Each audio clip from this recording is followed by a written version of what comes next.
Goober Gang, in this video, we're gonna take the Tracker VersaTrack and install some rod holders on. And we've got a hack for you, so make sure you watch this video all the way through. You're gonna wanna see this. For this install, you're gonna need a couple packages of 1/4-20 nylon lock nuts.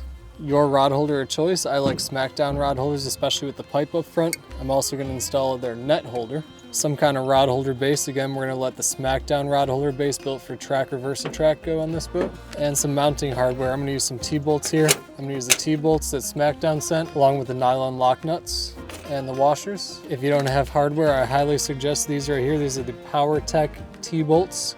1/4-20, of course. I went with the 1-inch long. I got a couple cool tricks I'm gonna show you here. And if you're going 1/4-20, you're gonna need a ratchet with a 7/16 socket. I'm going deep on this socket. Now, when it comes to installing accessories on your VersaTrack mount, you got two different types of bolts here.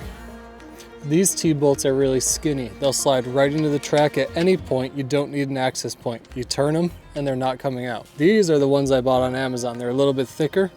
These are the PowerTech T-bolts in 1/4-20 thread.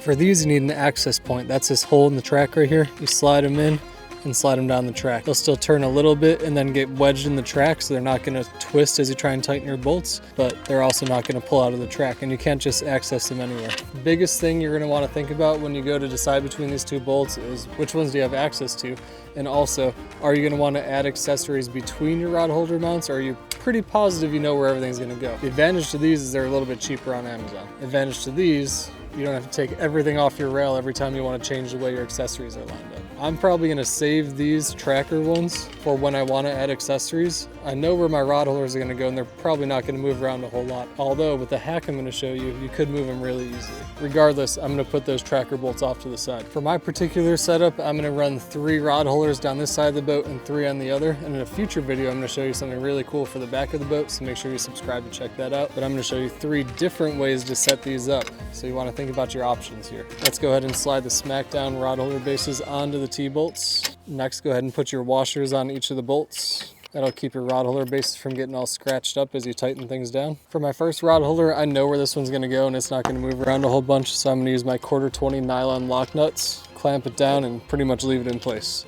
One of the nice pieces of flexibility with the Smackdown rod holder bases is you can raise or lower them. That can get your rods an inch or so above the water, or you can drop them all the way down so they're almost flush with the gunnel. I'm gonna keep mine low profile and drop them down pretty far. For the next one, we're gonna start with the nylon lock washers. Once you got that snug down, here's the secret. It's in my hand right here. The thing it's gonna solve is the end of these bolts that are sticking out. They're a little sharp. If you ever nick your line on them, or your knee or your hand or anything, that could either break some skin or make you lose a fish. So I came up with this idea. 1/4-20 ring inserts, or whatever they're called. You can find these on Amazon, links in the description. They're gonna thread right over the top of the bolt, and this serves a couple of functions. Not only is it gonna make that a nice round surface on the end, it's also gonna serve as an attachment point, so you could clip carabiners on there and attach more gear. Now, you might already be thinking a step or two ahead of me, but here's where I really like these. If you take your rod holder, these are threaded all the way through. They're not going to bottom out. You can actually install the entire rod holder with these little ringlets. You thinking what I'm thinking here? So that rod holder base is just as tight as it would be if you had a 1/4-20 nylon lock nut in there. But all you have to do is untwist them a little bit and you can slide that gear track anywhere you want.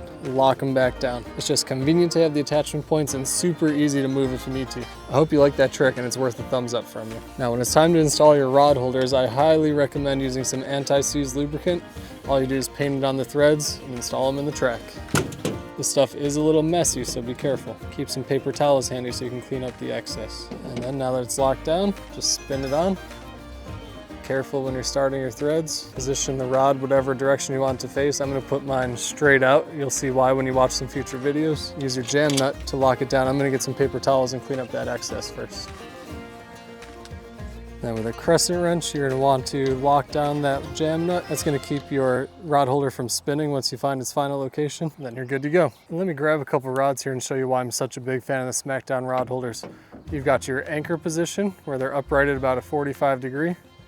You've got your suspend fishing position where they're hanging almost parallel to the water and you can drop lines straight down. You can also put them in a little sideways and suspend off the side so you can angle it back towards the back of the boat, or if you're casting up on shore, angle it up towards the front of the boat. And most importantly, you can use one rod holder to put 2 rods in and double up.